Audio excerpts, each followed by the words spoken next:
Ça se modifie, hein. Il suffit de quelques millions d'euros, un peu de volonté. Juste un mot sur justement les problèmes de démocratie et d'élus qui veulent être élus. Bon, il se trouve que ma femme est d'Argentine et qu'elle a quitté l'Argentine en 1976 et qu'il y a des gens là-bas qui effectivement ont trouvé que bon, les élus, les gens qui... Bon, c'était mieux d'avoir des gens sérieux, des militaires qui prennent des vraies décisions. Il faut se méfier de ça, quand même. Il faut se méfier de ça. Et il y a des gens d'entourage proche de ma femme qui ne demande pas ça.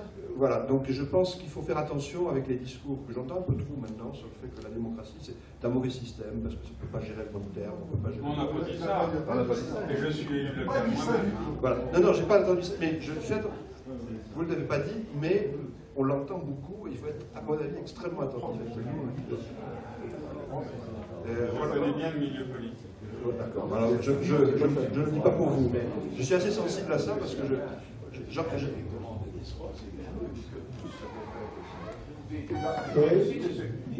parce que comme tout est finalement renvoyé à la décision du GIEC, je pense que le plus grand empereur à l'heure actuelle, c'est le GIEC. Et oui. C'est indirectement. Vous ne prenez pas de décision, mais c'est sur eux que tout se rapporte.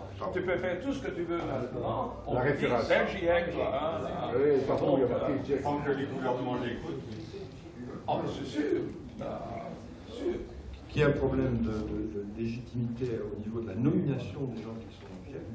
Non, ça n'a rien à voir. C'est le fait que ça, c'est devenu un groupe qui est devenu maintenant, involontairement probablement, une toute-puissance. Parce que quand on veut discuter des problèmes du climat maintenant, on est immédiatement remballé aux conclusions du GIEC. Tu peux faire tout ce que tu veux.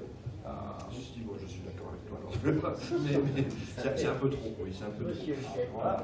Je voulais intervenir sur le sujet que la discussion de savoir s'il faut convaincre les décideurs ou le public. Pour les décideurs, c'est la politique. Moi, je crois que c'est presque.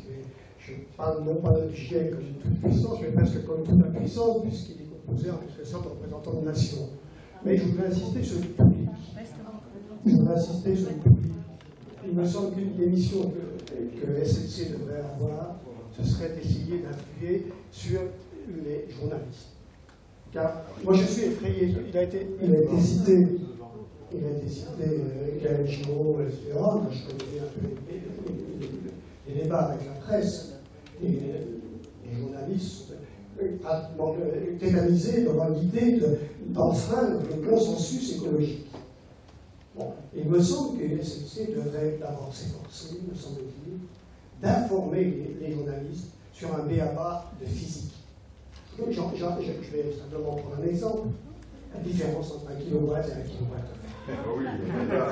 Et ça, si les gens arrivaient à faire ça, ce serait déjà extrêmement précieux. Il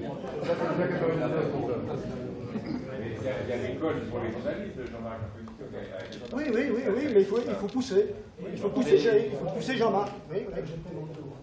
Ça ne dure pas assez longtemps, en fait, on se rend compte.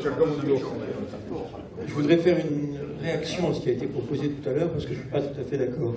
Je pense que l'idée qu'on se lance, nous, dans une vision mondiale de ce qu'on peut faire en énergie, quand on a en face de nous des mammouths comme les Chinois, les Russes, les Américains, ça ne nous mènera nulle part.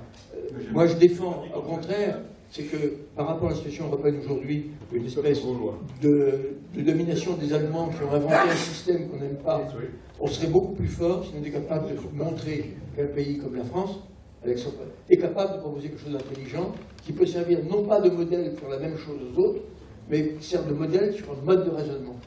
Et donc c'est pour ça que moi je préférerais de loin une action nationale, pour nous, sur le climat, qu'une action un peu mondiale comme tu le dis. Mais c'est un point de vue.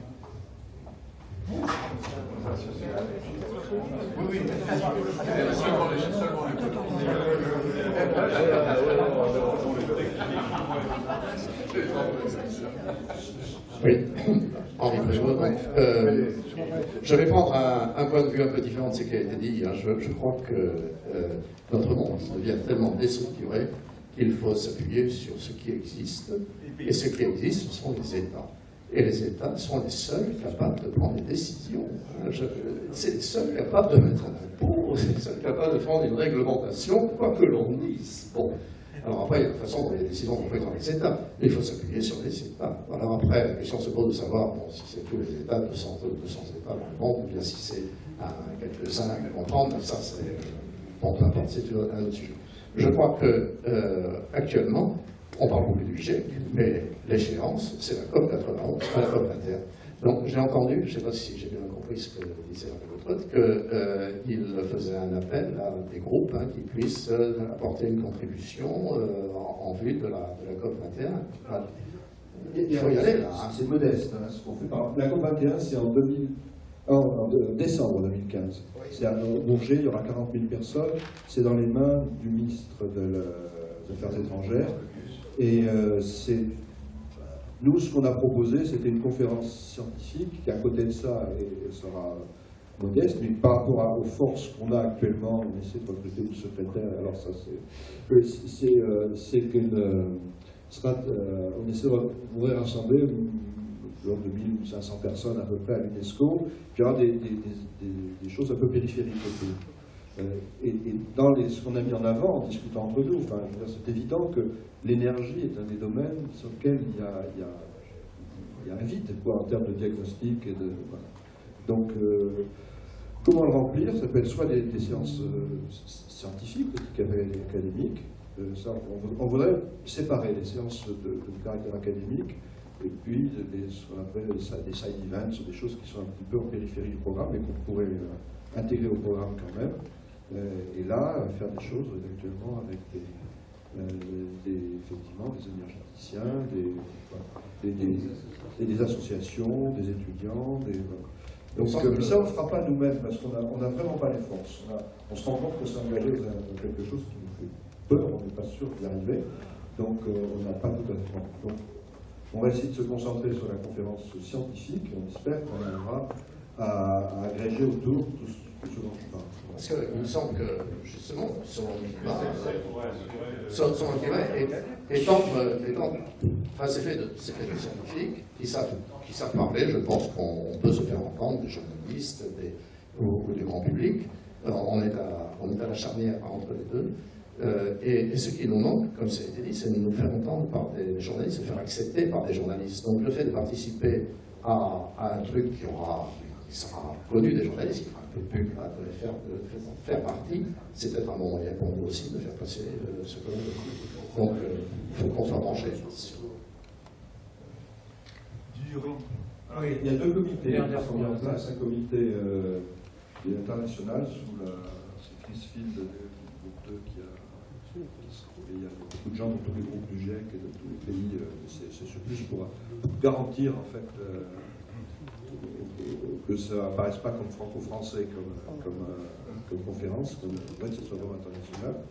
Et puis, pour toute la partie d'événements un petit peu autour, ça sera un haut comité de ce coup de Jean Jouzel, mais qui est surtout franco-français. Je pense que malheureusement, heureusement peut-être, en fait, toute cette partie de choses en plus, on croit que ça puisse être international, mais on sait beaucoup de choses qui sont nationales. Et on voudrait une validation. Ce qu'on voudrait éviter, c'est que c'est pas telle compagnie qui fait de la biotechnologie fasse une cession à sa propre gloire, des choses comme ça. Donc un comité qui vérifiera, mais ça sera plus dans les mains. Il y aura un appel à proposition alors? Il y aura un appel à proposition. Ça devrait être lancé. Le titre de la conférence, c'est Our Common Future, et en principe, en tapant ça plus UNESCO, sur Internet, je n'ai pas les sigles avec moi, mais vous trouverez la nouvelle version du site d'ici le lundi ou mardi. Oui, c'est juste un commentaire sur un groupe énergie au GIEC. Bon, la réponse serait immédiate. Il y a l'Agence internationale de l'énergie qui est l'organisme de l'OCDE. Bon. Donc, c'est une organisation professionnelle en quelque sorte. C'est d'ailleurs, le GIEC a utilisé en partie ses travaux. L'AIE fait des scénarios qui sont meilleurs que les RCP. Ils sont d'ailleurs tout à fait en dessous. On en parle guère. Mais par contre, ce qu'on sait aussi, c'est que ça fait maintenant 20 ans qu'ils se trompent sur les prévisions de production pétrolière et qu'ils ont toujours été au-dessus de la réalité. 20 ans. Oui, ça peut se démontrer. Il y a eu un truc rigolo qu'on fait circuler sur les blogs qui montre la différence entre la réalité et la prédiction. C'est pour ça que moi je dis, un groupe qui serait un groupe national sur l'énergie, disons sur ce modèle-là, d'abord serait renforcé, pourrait parler aux journalistes un petit peu plus. Alors, moi, dans mon enseignement, Pour les étudiants. Dans mon enseignement pour les étudiants, je leur montre des courbes de l'ASPO et je leur montre combien l'ASPO a pu se tromper aussi dans la prévision qu'il faisait de la production de pétrole. Alors, bon, c'est embêtant, j'ai pas envie de polémiquer avec toi parce que j'apprécie beaucoup ce que vous faites, mais en même temps, je suis un peu critique. Voilà, c'est ce que je me permettrais de dire. Moi, ce que je propose, c'est que les gens se parlent. Oui, bah, une bonne fois pour toutes. Tu es d'accord, on fait.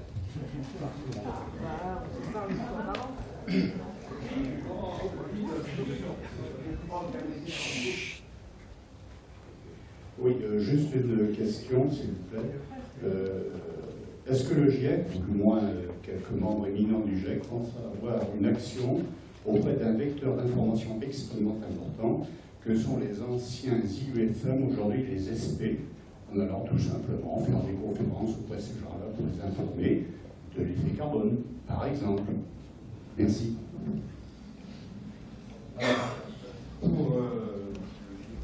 Le GIEC, en termes de communication, le GIEC fait valider le résumé pour le site demain dans une grande session avec tous les pays.